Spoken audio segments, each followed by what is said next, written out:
Marcus Langley was not just rich, he was filthy rich. His mansion sat on the edge of a cliff overlooking the sparkling blue ocean. It had 20 bedrooms, an indoor pool, and even a private movie theater. People called him the king of everything, though behind his back they whispered about how arrogant he was. Marcus didn't care what anyone said because to him, money meant power and power meant respect. For years, Marcus lived the life everyone dreamed of. He drove fast cars, wore expensive suits, and dated beautiful women who laughed at his jokes, even when they weren't funny. But as time went on, something started to bother him. None of those relationships ever lasted long. The women he dated were either too clingy or too shallow, and Marcus grew tired of it all. That's when he met Emily Carter. Emily wasn't like the other women in Marcus's world. She was quiet, thoughtful, and worked as a librarian in a small town far away from the glitz and glamour Marcus was used to. They met by chance when Marcus visited her library during one of his rare trips outside the city. At first glance, Marcus thought she looked plain. Her glasses kept slipping down, her nose, her hair was always tied up in a messy bun, and her clothes, well, let's just say they weren't designer labels. But there was something about her calm demeanor that intrigued him. Maybe it was the way she spoke so confidently about books and ideas. Or maybe it was the fact that she didn't seem impressed by his wealth. Whatever it was, Marcus found himself drawn to her. Before long, Marcus proposed marriage, shocking everyone, including Emily. Friends and family couldn't believe it. Why would a man like Marcus, who could have any woman he wanted, choose someone so ordinary? Rumors spread like wildfire. Some said Marcus felt sorry for Emily and wanted to rescue her from her boring life. Others joked that he must have lost a bet. No matter what people thought, Marcus didn't care. To him, Emily was perfect, not because of her looks, but because she seemed easy to control. He imagined their future together. He'd be the star of the show, and she'd fade into the background, quietly admiring him without causing trouble. The wedding was everything you'd expect from someone like Marcus. Extravagant, over the top, and dripping with luxury. Hundreds of guests filled the grand ballroom, dressed in their finest outfits. Champagne flowed freely, and the cake was taller than most people. Yet amidst all the glamour, Emily stood out. Not because she looked stunning, but because she looked so out of place. Her simple white dress and modest hairstyle made her look almost invisible compared to the dazzling crowd around her. As the night wore on, Marcus couldn't help but notice the whispers. Guests exchanged knowing glances, some even giggling behind their hands. One particularly bold guest leaned over to Marcus and said, "She's different, isn't she?" Marcus forced a smile, pretending not to care, but inside he felt a flicker of irritation. Different? Yes, Emily was different, but wasn't that exactly why he chose her? Later that evening, after the party had died down and the couple retreated to their honeymoon suite, Marcus decided to voice his thoughts. Sitting by the balcony, sipping champagne while staring at the moonlit waves below, he turned to Emily and said, "You know, if I didn't have all this," he gestured vaguely at the luxurious room around them, "do you think anyone would ever look twice at you?" Emily froze for a moment, her hand hovering midair as she adjusted her glasses. Then, to Marcus's surprise, she smiled. Not a shy or embarrassed smile, but a confident one. "Probably not," she replied softly. "But then again, looks aren't everything, are they?" Her response caught Marcus off guard.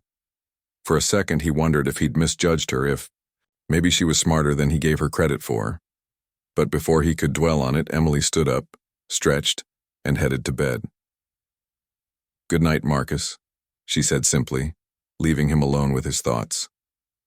That night, as Marcus lay awake staring at the ceiling, he couldn't shake the feeling that there was more to Emily than met the eye. Sure, she was quiet and unassuming, but there was a strength in her, a kind of quiet confidence that unsettled him. Still, Marcus brushed it off.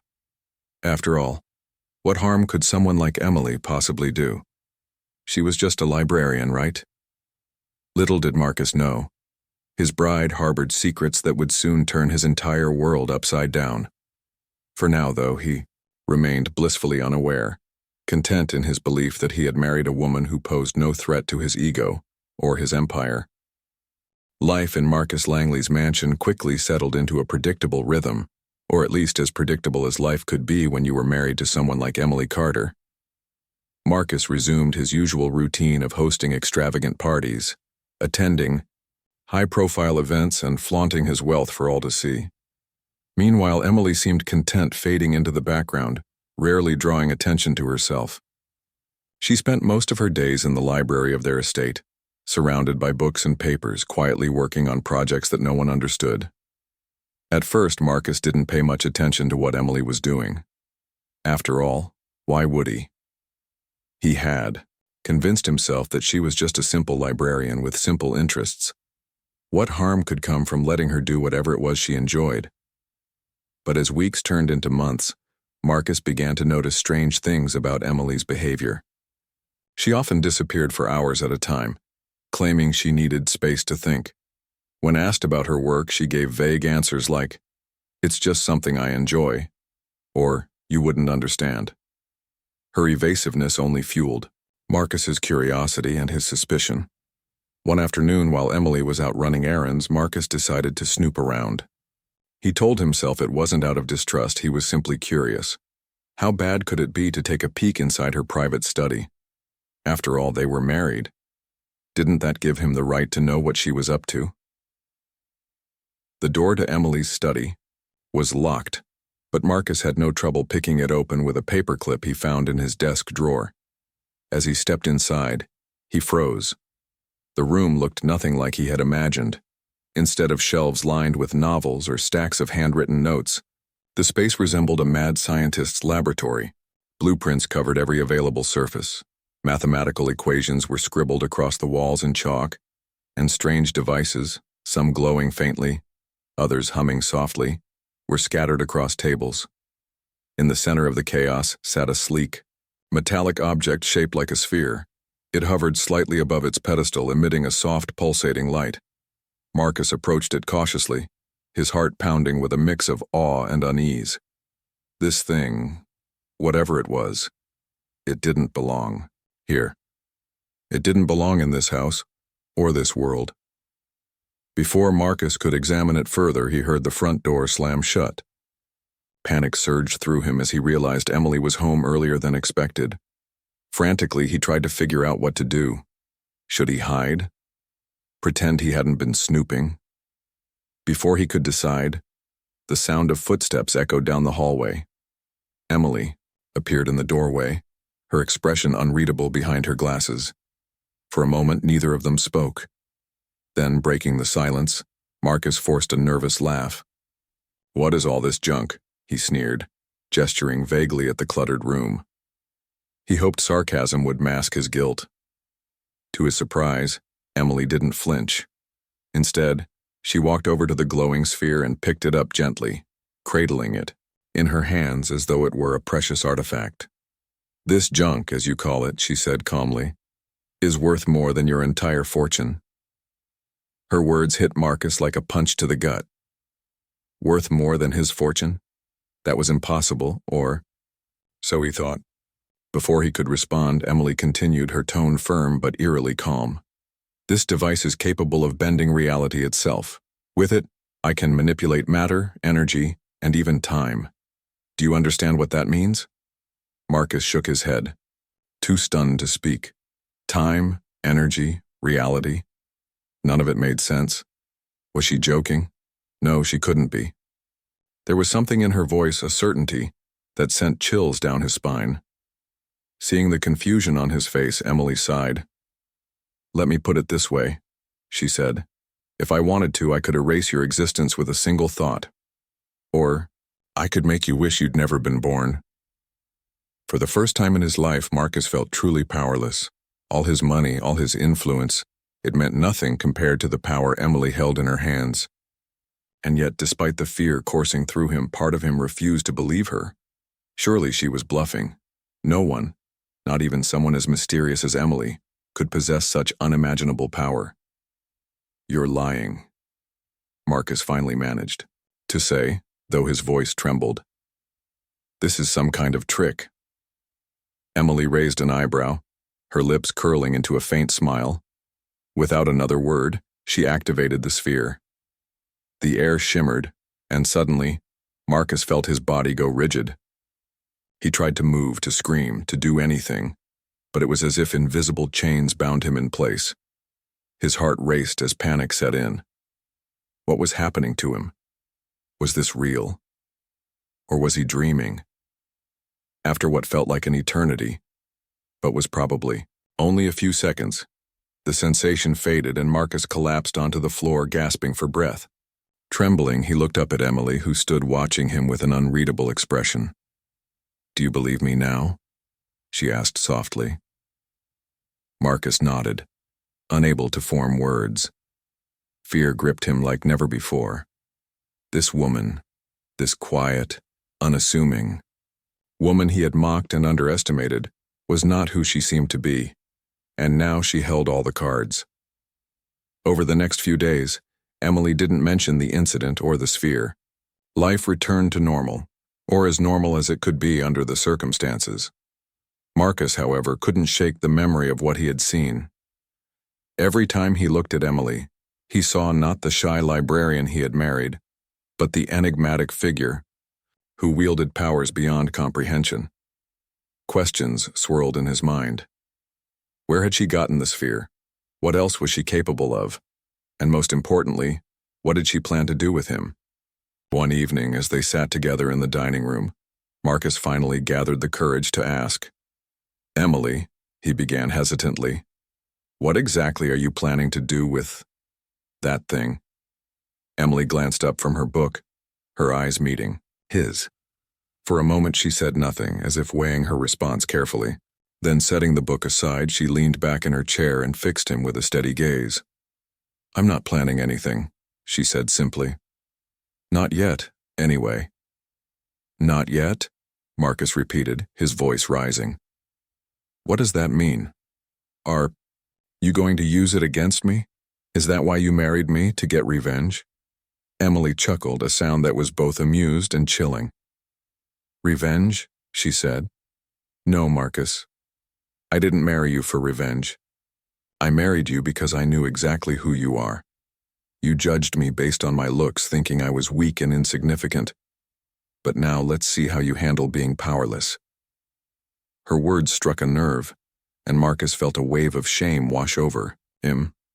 He had mocked her, belittled her, and treated her like she was beneath him. And now she had turned the tables completely. But instead of anger, Marcus felt something unexpected. Respect. Not for her methods, but for her strength. She had proven herself to be far smarter, braver, and more capable than he had ever given her credit for. As the night wore on, Marcus found himself reflecting on everything that had led him here. Had he been wrong about Emily from the start? Or had he simply refused to see her for who she truly was? One thing was certain: his life would never be the same again. And deep down, he knew he deserved every bit of it. The days that followed were a blur for Marcus Langley. He couldn't stop thinking about the glowing sphere, Emily's calm demeanor, and the unsettling realization that his entire worldview had been turned upside down.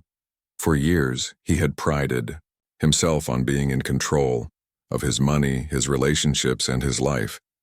But now, for the first time, he felt like a pawn in someone else's game.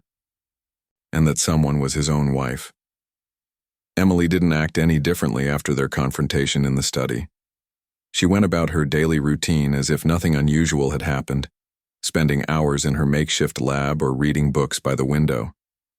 To an outsider, she might have appeared to be the same quiet, unassuming woman who had married Marcus months ago. But Marcus knew better. Every glance she gave him carried weight. Every word she spoke seemed calculated. It was as though she was waiting for something, or perhaps testing him. One evening, Marcus decided he couldn't take it anymore. Sitting across from Emily in the dimly lit dining room, he demanded answers. "Why are you doing this?" he asked, his voice trembling with frustration. "What do you want from me?" Emily looked up from her book, her expression unreadable behind her glasses. For a moment she said nothing, letting the silence stretch between them. Then closing the book with a soft thud, She leaned forward and fixed him with a steady gaze. "You really want to know the truth?" she asked quietly. Marcus nodded, though his stomach churned with apprehension. Whatever she was about to say, he wasn't sure he was ready to hear it. Emily sighed, as if bracing herself for what came next. "Years ago," she began, "before I met you, I was part of a top-secret government project. We were studying advanced alien technology, devices so powerful they could change the course of history. The sphere you saw is one of those prototypes. With it, I can manipulate matter, energy, and even time itself." Marcus stared at her, his mind struggling to process what she was saying. Alien technology? Time manipulation? It sounded like something out of a science fiction movie, not real life. Yet there was no denying the evidence he had seen with his own eyes. The glowing sphere, the equations scribbled on the walls, the strange devices scattered around her study. It all pointed to something far beyond human understanding. "But why would you steal something like that?" Marcus asked, his voice barely above a whisper. "And why hide it here? Why marry me?" Emily's lips curved into a faint smile, but it wasn't one of amusement. It was tinged with sadness. "I didn't steal it because I wanted power," she explained. "I stole it because I knew what would happen if it fell into the wrong hands. Governments, corporations, they'd use it to destroy each other, to exploit people for profit. I couldn't let that happen." She paused, her gaze softening as she looked at him. "As for marrying you, well, let's just say I saw an opportunity. You're arrogant, selfish, and obsessed with appearances. I knew exactly how shallow you were, and I thought, why not teach him a lesson?" Her words hit Marcus like a punch to the gut. He opened his mouth to protest, but no sound came out. Deep down, he knew she was right. He had judged her based on her looks, dismissing her as plain and unremarkable. He had mocked her appearance, belittled her intelligence, and treated her like she was beneath him. And now she had proven him wrong in the most dramatic way possible. "I didn't marry you because I needed protection," Emily continued, her tone growing colder.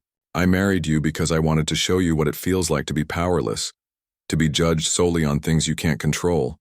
Looks, wealth, status, they don't define who we are. But you never understood that. So now, I'm going to make sure you do." Before Marcus could respond, Emily stood up and walked over to a small table where the glowing sphere rested. Picking it up, she held it gently in her hands, its light casting eerie shadows across the room. "This is your punishment," she said softly. "But it's also your chance to learn. Whether you choose to take it is up to you." With that, she activated the sphere. The air shimmered, and suddenly Marcus felt the world shift around him. His expensive suit vanished, replaced by tattered clothes that smelled faintly of sweat. His perfectly styled hair became a mess of unkempt strands, and his once handsome face transformed into something almost unrecognizable. When he looked in the mirror later, he barely recognized himself. The changes weren't just physical. Over the next few weeks, Emily used the sphere to strip Marcus of everything he valued. His bank accounts were frozen, rendering his vast fortune useless. His name disappeared from society pages, replaced by rumors of financial ruin. Even his closest friends distanced themselves, assuming he was no longer worth their time.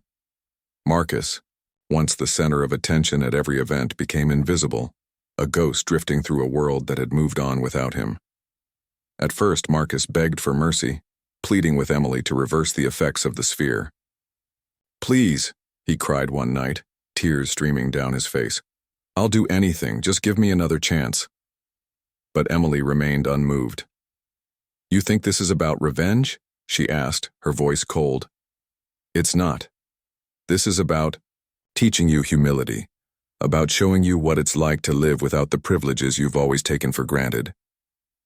Desperate, Marcus tried to escape several times, hoping to find help outside the mansion.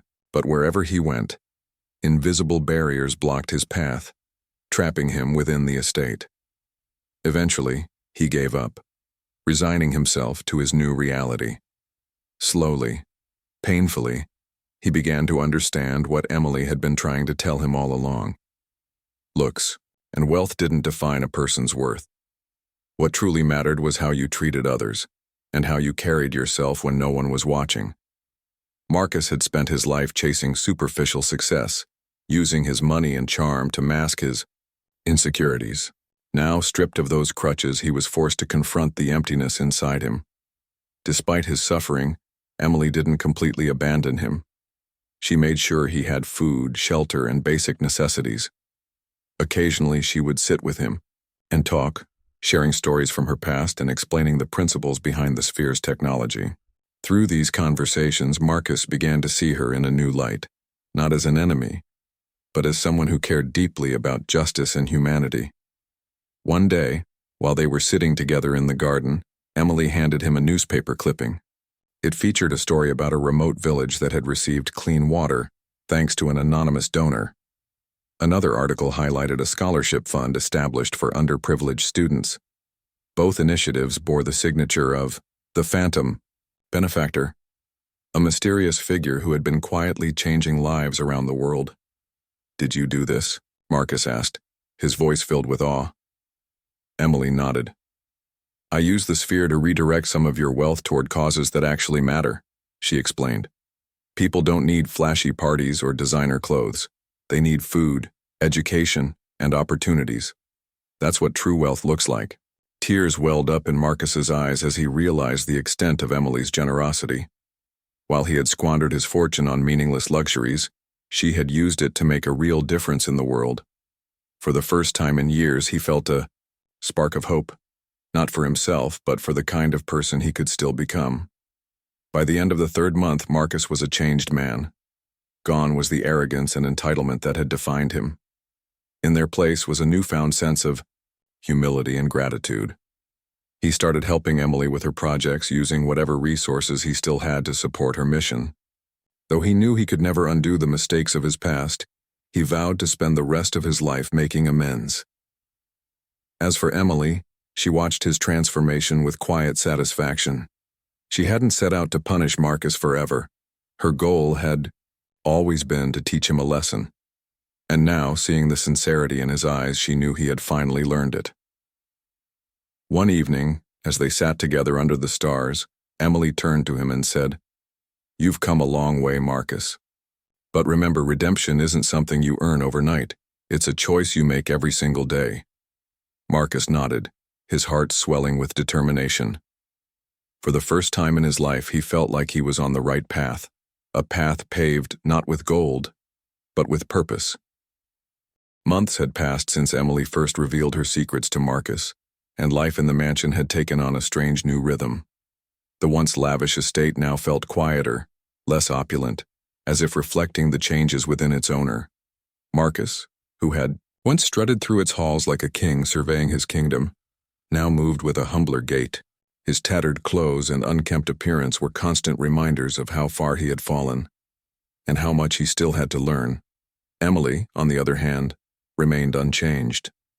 She continued her work, using the sphere's power not for personal gain but to help those in need. Every day, news outlets reported stories of mysterious acts of kindness attributed to the Phantom benefactor. Villages received clean water systems, schools were rebuilt, and families struggling with medical bills found themselves suddenly debt-free. Yet no one knew who was behind these miracles. Not even Marcus fully understood the scope of Emily's efforts. For Marcus, watching Emily operate was both inspiring and humbling. He began accompanying her to meetings with local charities and community leaders, eager to contribute however he could. At first, people barely recognized him.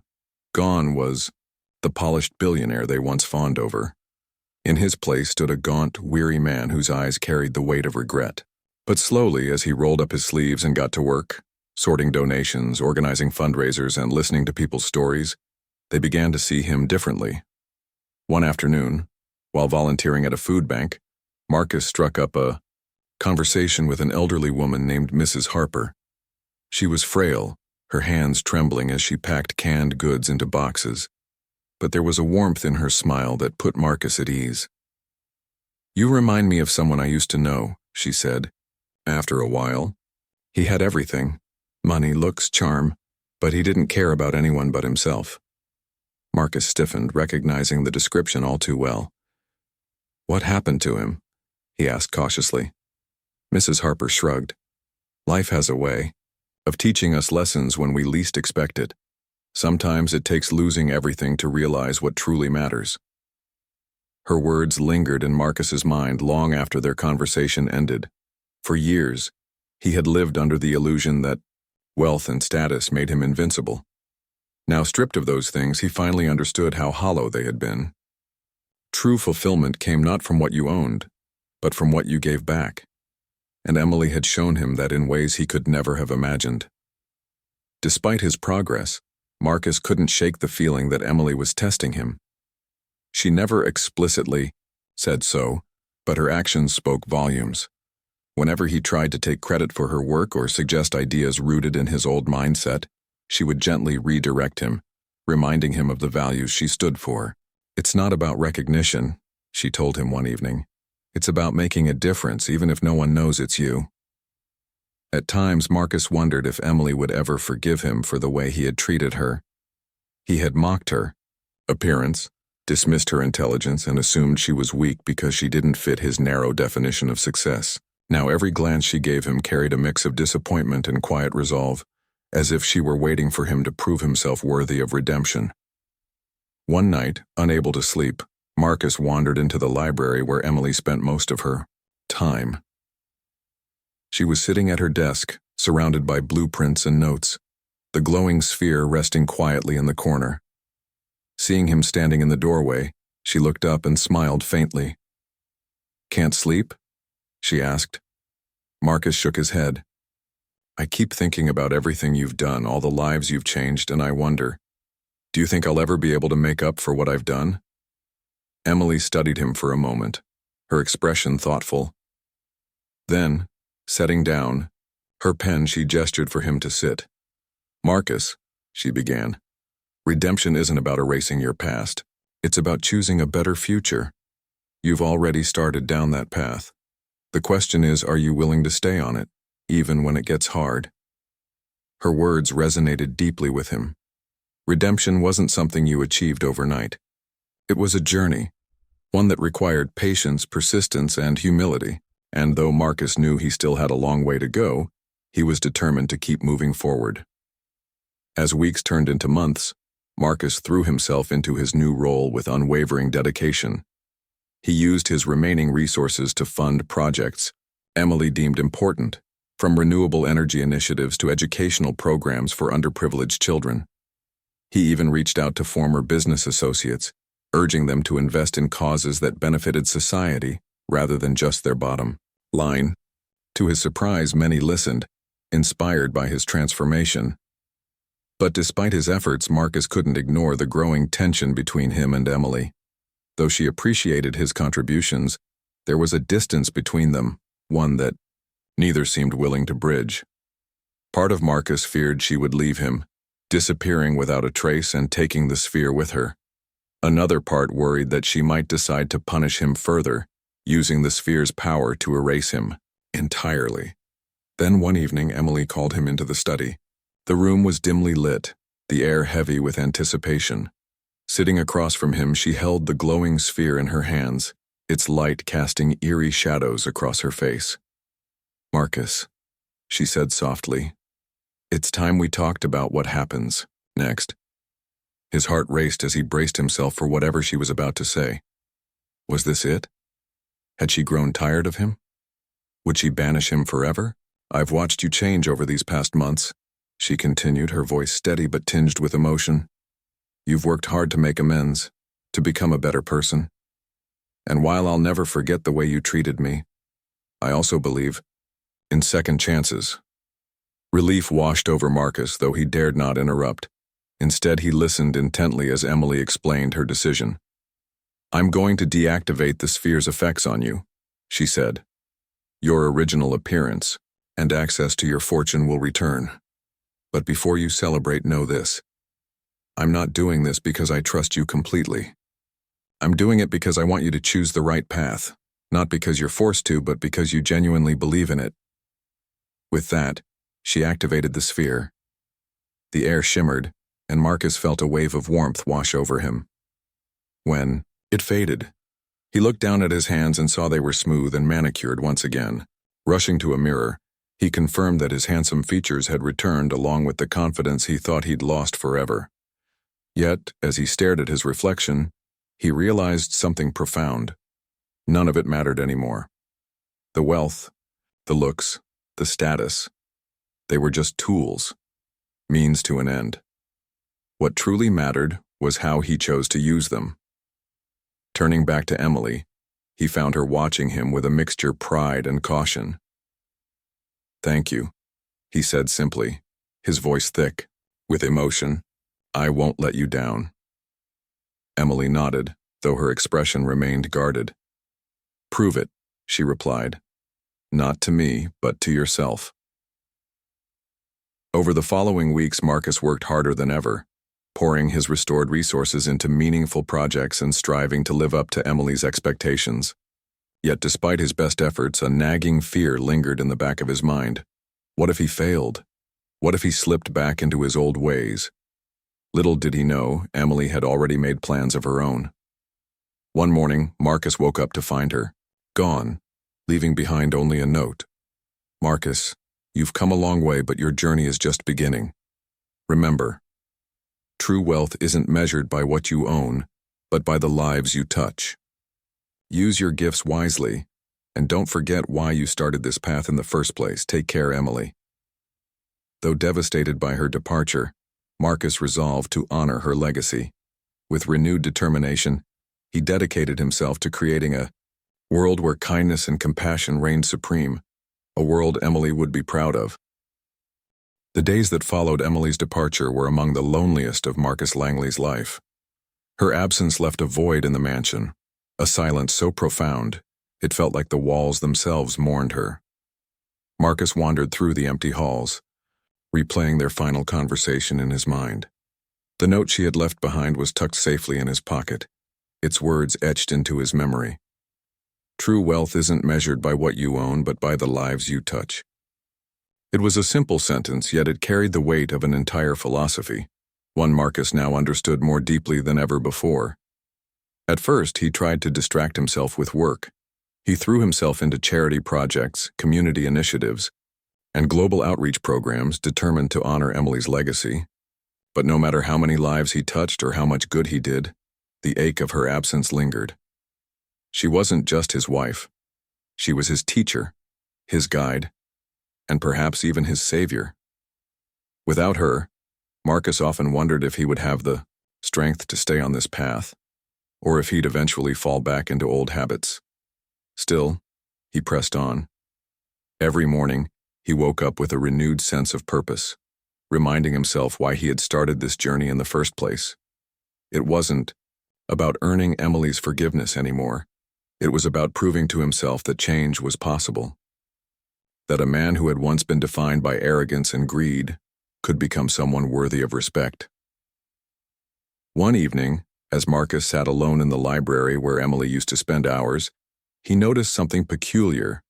A small wooden box rested on the desk, its surface engraved with intricate patterns he didn't recognize. He hadn't seen it before, and curiosity compelled him to open it. Inside, he found a single sheet of paper folded neatly. Unfolding it, he read the handwritten message. "Marcus, if you're reading this, it means you've kept searching even after I left.